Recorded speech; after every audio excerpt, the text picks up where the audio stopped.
जनों ने कैसे कैसे अपने प्रभु को पाया, भक्त जनों से कैसे कैसे प्रभु ने खेल रचाया। भक्त और भगवान के प्रेम का दर्शाती नाता,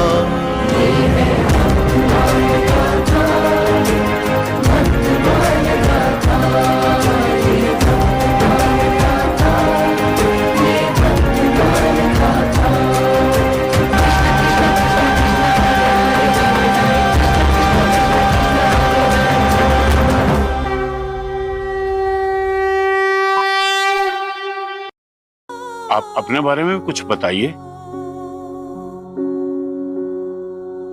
आप जिस अभागे बालक की बात कर रहे हैं, वो अभागा मैं ही हूं। आपके पास तो कुछ भी नहीं और ये झोला भी खाली प्रतीत होता है। ऐसे में आप कहां जाएंगे? देखने में आप बहुत धार्मिक और एक संत लग रहे हैं। हम आपको यहाँ से जाने नहीं देंगे। हम जाने नहीं देंगे। इसलिए आप सभी के आग्रह पर कुछ दिन मैं यही रहूंगा। आपके ललाट को देखकर ऐसा प्रतीत हो रहा है कि आप बहुत बड़े विद्वान हैं। ये सब मेरे गुरुदेव भगवान श्री नरहरि दास जी की कृपा है। वही मुझे अपने साथ लेके चले गए थे। भोजन के पश्चात हम राम कथा के श्रवण का आनंद लेना चाहते हैं। हाँ महात्मा, आप भोजन कीजिए, हम बाहर आपकी प्रतीक्षा करते हैं। जी अवश्य। प्रभु राम की कथा है ये जो तुम्हें सुनानी है। मर्यादा पुरुषोत्तम श्री राम की, मर्यादा पुरुषोत्तम श्री राम की जय।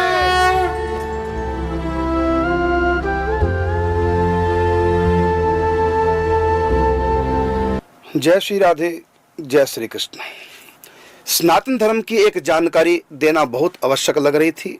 मैं एपिसोड के बाद में भी दे सकता था, लेकिन मैं जानता हूं कि आप अपने सनातन धर्म के प्रति कितने लापरवाह हैं। बाद में आप स्किप कर जाते, वो बात रह जाती, और ये बात बताना बहुत आवश्यक है। आपने कल देखा गोस्वामी तुलसीदास जी ने अपने दिवंगत पिता के लिए पिंडदान किया, श्राद्ध किया, तर्पण किया। कुछ लोगों का मानना है जो अनभिज्ञ है सनातन धर्म से कि यहाँ पर पिंडदान किया, यहाँ पर जलांजलि दी, तो दिवंगत आत्मा मरने के बाद न जाने कहाँ पहुंच गई, वहां कैसे चला जाएगा? पिंडदान जल जो अर्पण किया वहां कैसे चला जाएगा? ये कुतार्किकों का अपना मत है। इसका उत्तर मैं प्रत्येक सनातनी को देना चाहूंगा। वो ये कि जैसे हम किसी को भी पत्र लिखते हैं तो पत्र लिख करके उनके घर में नहीं जाते देने के लिए, बल्कि सरकारी डाक विभाग के लेटर बॉक्स में डाल देते हैं। बस वो भी लेटर बॉक्स अपने गली मोहल्ले में होता है, वहां डालते हैं और पहुंच जाता है जिसके नाम से पत्र लिखा है, क्योंकि ये व्यवस्था है डाक विभाग की। इसी प्रकार जब यहाँ सरकारी डाक विभाग की व्यवस्था यहाँ की सरकार की, तो वो जो परमात्मा की सरकार है उसका कोई डाक विभाग नहीं, ये उनकी व्यवस्था है। तो पितरों के निमित्त जो भी हम तर्पण करते हैं, पिंडदान श्राद्ध करते हैं, तो स्वधा नाम की देवी जो भगवती दुर्गा जी के अंश से प्रकट हुई, देवी भागवत जी में इसकी बड़ी व्याख्या है। तो स्वधा देवी ये वो डाक विभाग है पितरों का।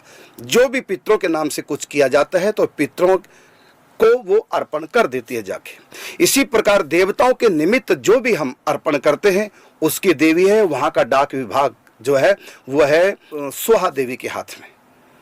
तो स्वाहा देवी देवताओं को उनकी खाद्य सामग्री के रूप में कन्वर्ट करके जो भी हम अर्पण करते हैं उनको पहुंचा देती है। इसी प्रकार स्वधा देवी जो भी हम पितरों के लिए अर्पण करते हैं उनको पितरों के खाद्य सामग्री के रूप में रूपांतरित करके उनको वहां पहुंचा देती है। यह है परमात्मा की डाक विभाग व्यवस्था। अब आप देखेंगे गोस्वामी तुलसीदास जी का चरित्र। महात्मा जी,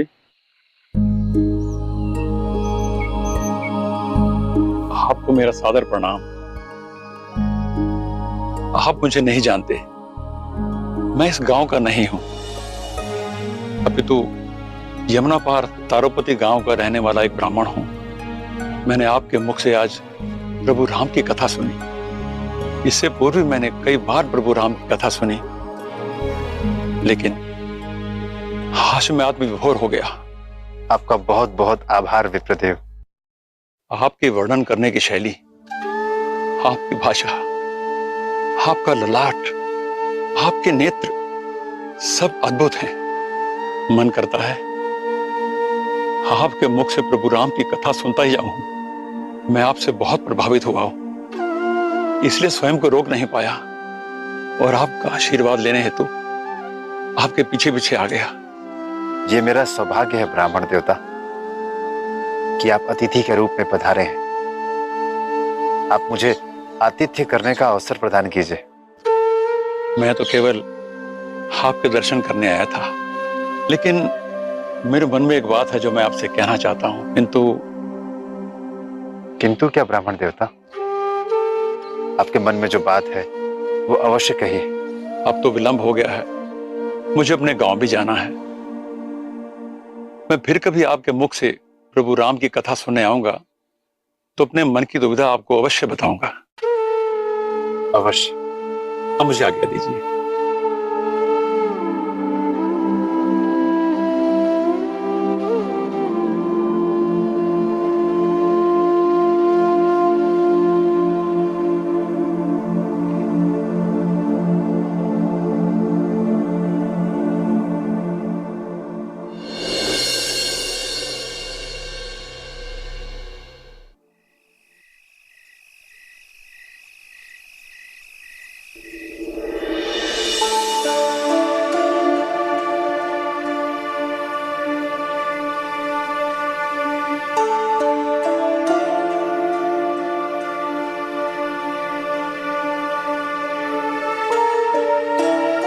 हे मां पार्वती, आप सबकी प्रार्थना सुनती हैं, सबके मन की बात जान लेती हैं। मेरी भी छोटी सी प्रार्थना स्वीकार करें।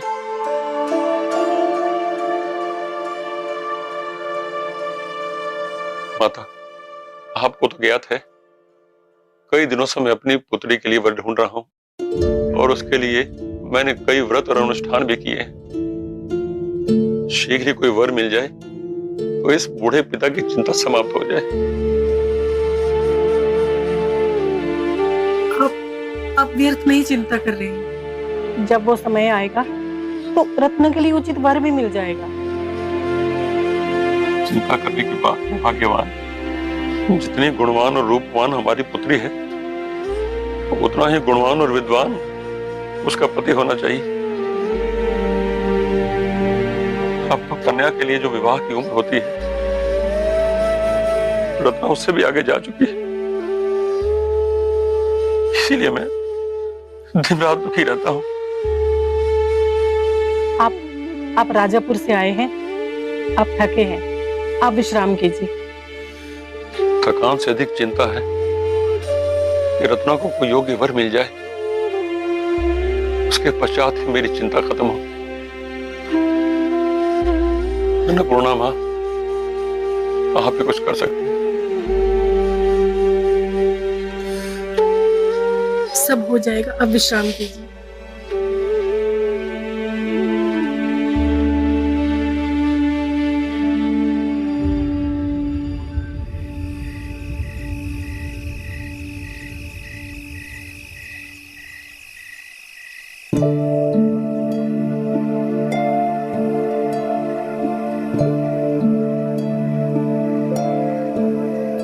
भक्त दीनबंधु, मैं तुम्हारी चिंता जानती हूँ।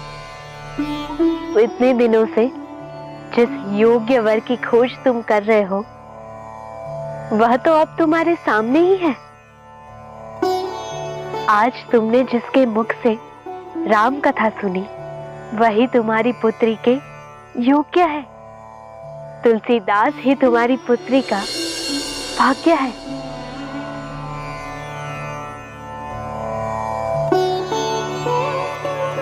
माता,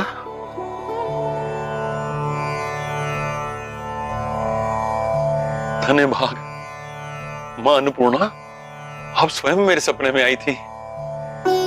आपने तो मेरी समस्या का निदान कर दिया।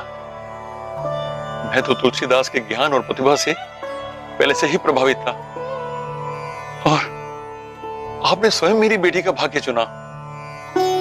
अब तो मैंने निश्चय कर लिया है, मैं अब अपनी बेटी का विवाह उस महात्मा स्वरूप तुलसीदास से ही करूंगा। जय हो गौरी मां।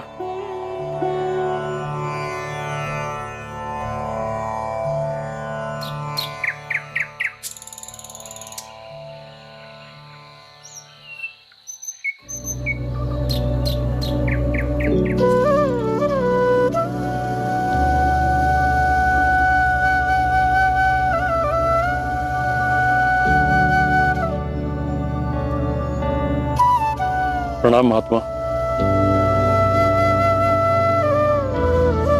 प्रणाम ब्राह्मण देवता।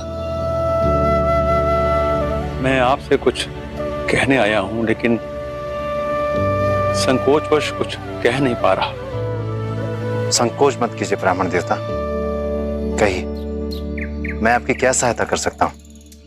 मैं मां पार्वती का भक्त हूं और नित्य उनकी पूजा अर्चना करता हूं। ये तो बहुत ही अच्छी बात है। माता पार्वती आप पर अपनी कृपा बनाए रखें। मैं अपनी पुत्री के लिए योग्य वर खोज रहा हूं।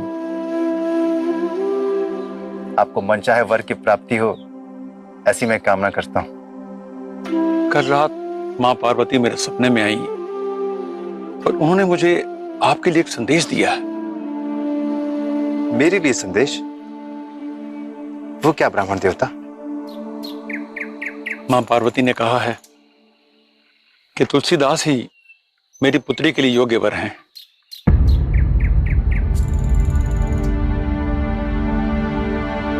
नहीं नहीं ब्राह्मण देवता, मैं विवाह नहीं कर सकता। विवाह ईश्वर भक्ति और साधना में बाधक होता है। मैं विवाह का कदापि इच्छुक नहीं हूं। मैं सदैव ईश्वर के साथ रहता हूं, कथा सुनता हूं, सुनाता हूं, पठन पाठन करता हूं, एकांत में भजन करता हूं। अच्छा जीवन चल रहा है मेरा। मुझे किसी के साथ की कोई कामना नहीं है। आप मेरा विश्वास कीजिए, मैं मां पार्वती के आदेश से ही अपनी पुत्री के विवाह का प्रस्ताव लेकर आपके पास आया हूं। मेरी पुत्री आपकी साधना में बाधक नहीं बनेगी। क्षमा कीजिएगा ब्राह्मण देवता, माता ने आपको स्वप्न में यह आदेश दिया है, परंतु मुझसे तो कुछ नहीं कहा।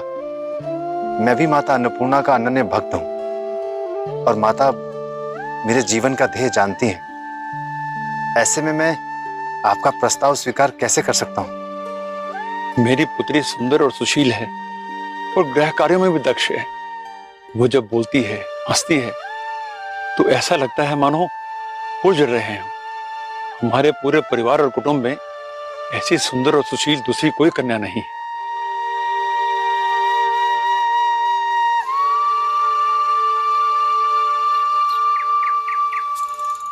ब्राह्मण देवता, ये सब बातें मुझसे करने का कोई अर्थ नहीं। विवाह करना मेरे लिए संभव नहीं है।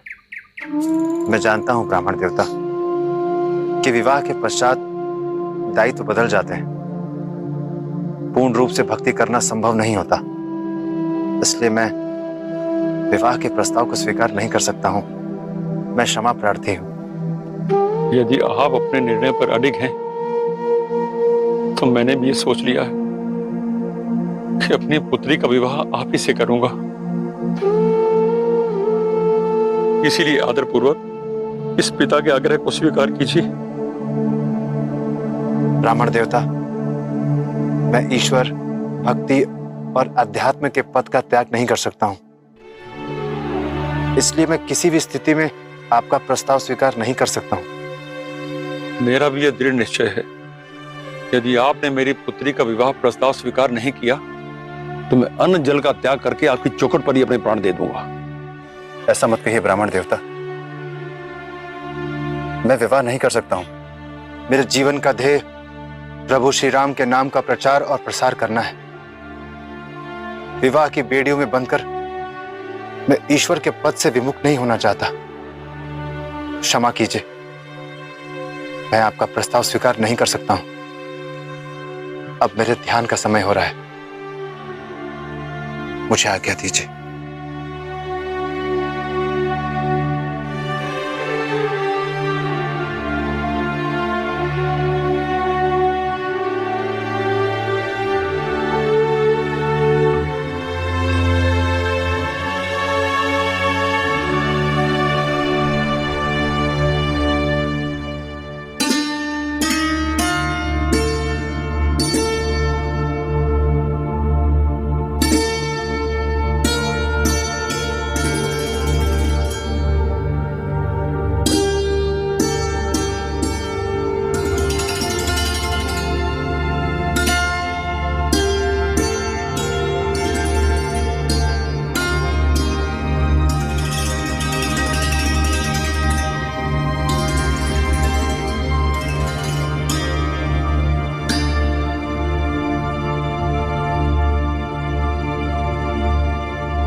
मेरे बार बार मना करने पर भी ब्राह्मण देवता अपना हट नहीं छोड़ रहे हैं। यदि मैं विवाह प्रस्ताव स्वीकार कर भी लूं तो कदाचित गृहस्थ जीवन का निर्वाह ठीक से नहीं कर पाऊंगा। कदाचित योग्य वर का कर्तव्य नहीं निभा पाऊंगा। तो वैसी स्थिति में मेरी धर्म पत्नी को ही कष्ट होगा। हे प्रभु, अब आप ही कोई रास्ता दिखाइए। क्या साधक को गृहस्थ जीवन स्वीकार करना चाहिए?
माता अन्नपूर्णा ने मुझे बचपन में अपने हाथों से भोजन कराया है। यदि उन्होंने ब्राह्मण देवता को स्वप्न में आकर उनकी पुत्री के लिए मुझे वर के रूप में चुना है, तो कदाचित ये माता अन्नपूर्णा की ही इच्छा हो।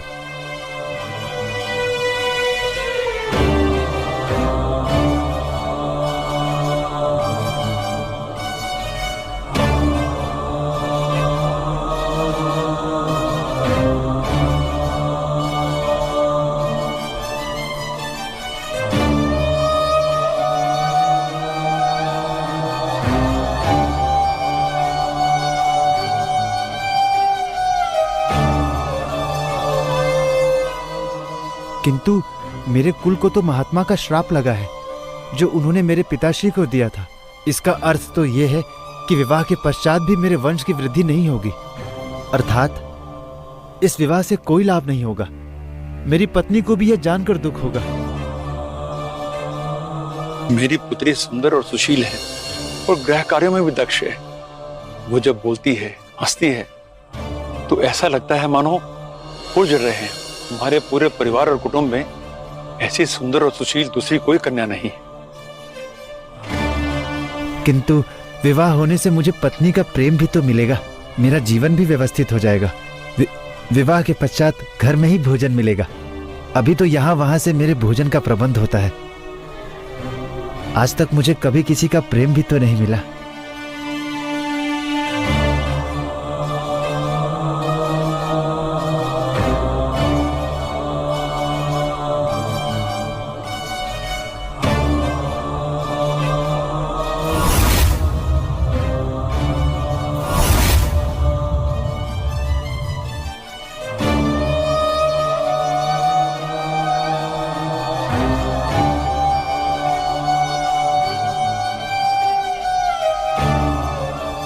परंतु मुझे तो अध्यात्म और भक्ति के मार्ग पर चलना है, जिसमें विवाह बाधा उत्पन्न कर सकता है। मेरे पूजनीय गुरुदेव ने भी मुझसे यही कहा था।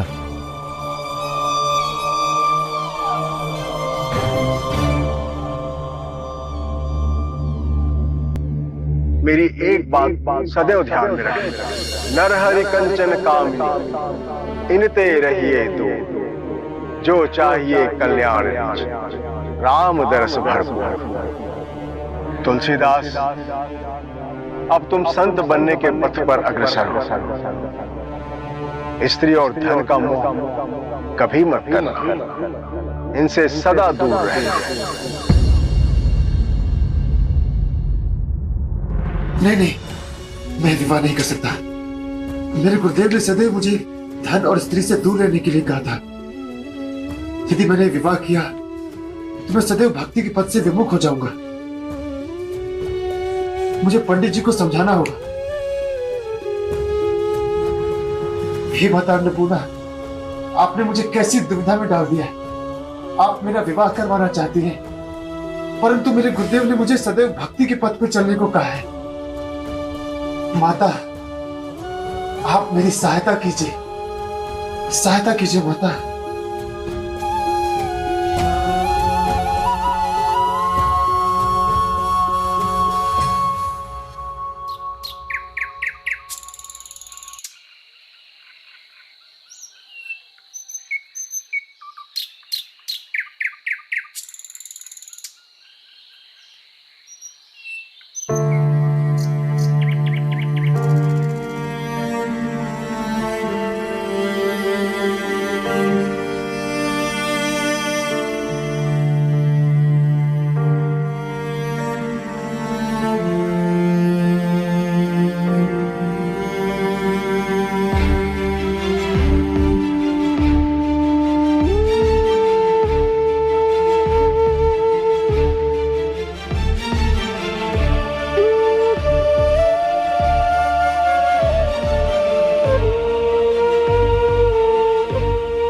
हे भगवान, ब्राह्मण देवता ने अन्न जल का त्याग कर दिया है। अगर उन्हें कुछ हो गया तो परमात्मा मुझे कभी क्षमा नहीं करेंगे। और यदि कहीं उनके प्राण...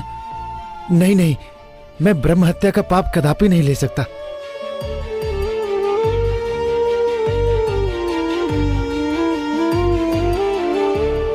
हे भोलेनाथ, ये कैसा धर्म संकट आ गया है मेरे समक्ष। किंतु मुझे लगता है माता पार्वती को भी यही स्वीकार है, अन्यथा वो अपने पुत्र की इस प्रकार परीक्षा नहीं लेती।